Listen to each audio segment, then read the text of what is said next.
You're not chained. You're chosen. They see your struggle and assume you're still bound. They hear your silence and think you're shackled.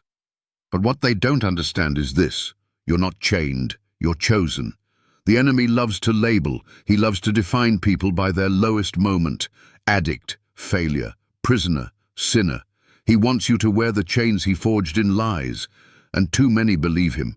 Too many pastors feed it with powerless sermons. Too many imams deny the power of the cross. Too many priests elevate tradition over transformation, and too many skeptics mock the freedom they've never tasted. But here's what they don't know. Before the foundation of the world, God marked you.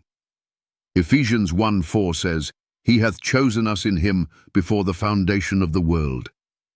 Not because you were perfect, not because you earned it, but because he loved you before the chains even existed. So why are you still living like you're in captivity? Somewhere along the way, the church stopped preaching freedom and started reinforcing the cell. They started telling people to behave instead of believe. They traded deliverance for decorum. But Jesus didn't come to make you polite. He came to make you free. The blood didn't drip to decorate your dungeon. It spilled to shatter the lock.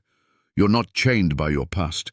You're not chained by generational mistakes. You're not chained by what religion says you'll always be. When Christ stepped in, the chains snapped, even if you haven't realized it yet.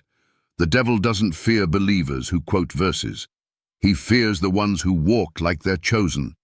Because the moment you realize you're not a prisoner, you become a weapon. And let's be clear, being chosen doesn't mean life gets easier. It means the war gets louder. It means hell takes notice.